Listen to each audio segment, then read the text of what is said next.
Whiskey Outpost. Today we're celebrating great women in history by drinking.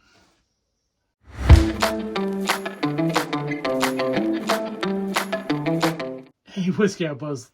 Like we talked about in the intro, we're going to celebrate Women's History Month, which by the time we release this will probably be pretty much near the end. But, that's okay because we can still celebrate all year thanks to the good folks at Great Women's Spirits. Great Women's Spirits of Sebastopol, California. Thank you so much for coming up with this line. It made the history nerd over there get to do some research, and it led me buy a bunch of bottles and drink. So it was really a perfect contribution to the Perrin household. Thank you. Yeah. So we have 3 bottles today. Hon, you want to show the one you've got? Yeah, we have 3. They make a total of 5. They also make a vodka and a brandy that we didn't get. Which we couldn't find. Yeah. When we did find them, we found them on the Missouri side, right? No, Kansas. Almost all that's Kansas. right. On Kansas. Okay. So they were a little tough to track down, but we got them. Okay, so I've got Dorothy Arzner here. This is a whiskey. You're going to learn who it is. Gonna learn who that is. Dorothy Arzner. And then we got Hypatia here, which is an Amaro, you said? Amaro, yeah. Yeah, and that was Ada Lovelace Gin.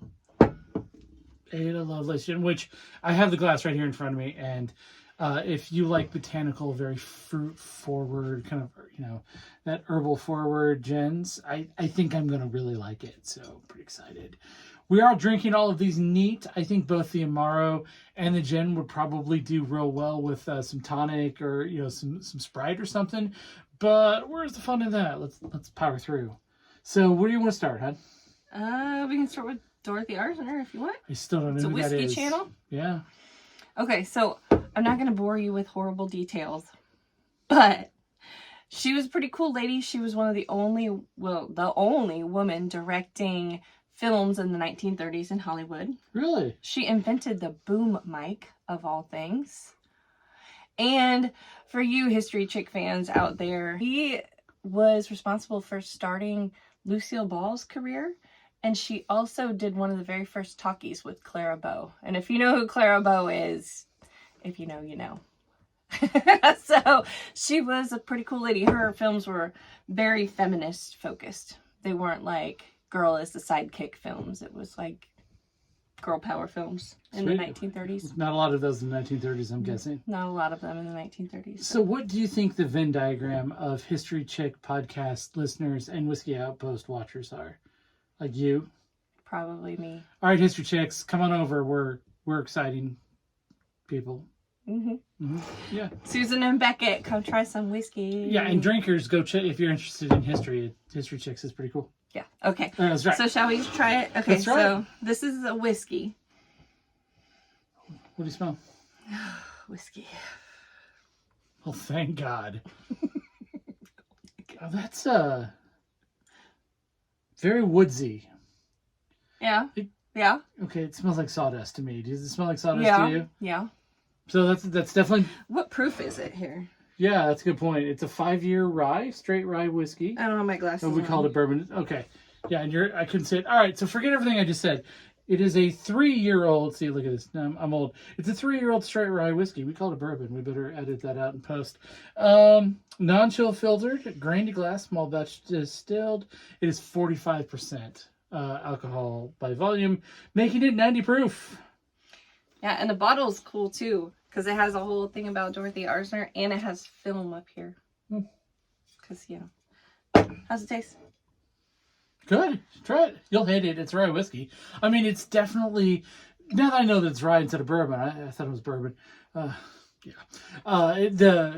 odor the aroma makes a lot more sense. It still kind of has that sort of sawdust odor to it. It's young. It has not hung out as long as some of the things we have back on the shelf. But for a young rye, I mean, it's pretty powerful. I mean, it's got a nice little rye slap to the face. You didn't care for it? Did not. But yeah, I mean, overall, it's a very serviceable rye whiskey. I would probably put it into a cocktail. It's not my, I would prefer like a Michter's rye or Old Forester rye to drink neat. But, I mean, I think it's got some very nice notes that would actually make a really powerful Manhattan. Okay. All right. All right. So next is Hypatia. She was a super cool lady. She was a teacher And her dad was a teacher at the Library of Alexandria, like back in 300 Before it burned down. Yeah. AD, not BC. Yeah, before it burned down multiple times. But she did a lot of work with circles and cones. She was a math person and a philosophy person. She is kind of probably the most famous for how she died. She kind of got in the wrong side of a political conflict by no real fault of her own, and she was basically dragged to a church, and if you have children, cover their ears. She was defleshed by seashells. It was pretty gory. Well, let's drink to that, shall we? And this is an Amaro, is what it is. So it's a bitters. It says 24% alcohol by volume on this one. It's really good. Is it? Yeah, so the odor is very... I mean, it's kind of like... This is the very floral gin. This almost has like a much drier, like spicier gin aroma to it. It's the best thing to come up with. I mean, it's kind of got... Like, there's black pepper, there's orange peel. I mean, it's kind of doing... I mean, it's bitters, right? So it's going to have... a lot of different flavors to it. The flavor though is very sweet. Like you still get some of that kind of rougher spice. Like you get that like the black pepper, but then it turns into citrus peel. Probably some juniper in there and some things like that. But you're right. I could see that being really nice in like some Sprite or make a spritzer or spritzer. something. Yeah. Maybe not a straight drinker, but I would actually drink it straight, but yeah, I think it would improve just a little sweetness to kind of round out some of that edge. But no, I mean, I think it's good. I think we've actually talked more poorly about it than I think either one of us feels. I drink bourbon, I drink whiskey, I don't drink Amaro that much, so I don't know how to talk about it as well. But no, I think it's good, and this is probably coming upstairs with us to nice little before bed drink. You know what I'm saying? This is the one I'm the most excited about. Okay, so this is Ada Lovelace Tell me gin. about Ada Lovelace. So Ada Lovelace is actually Lord Byron's daughter. Oh, sure, Lord Byron. Yes. So she was raised by a strict mom. Dad was out of the picture pretty quick. And if you know anything about Lord Byron, Mom did not want him to follow in his footsteps. I don't know anything about Lord Byron. Oh, man, he was like the biggest playboy in the whole wide world. So anyway, she was raised pretty strict, but then she met Mr. Charles Babbage. And computer. Yeah, well, it wasn't like a computer like we think about it.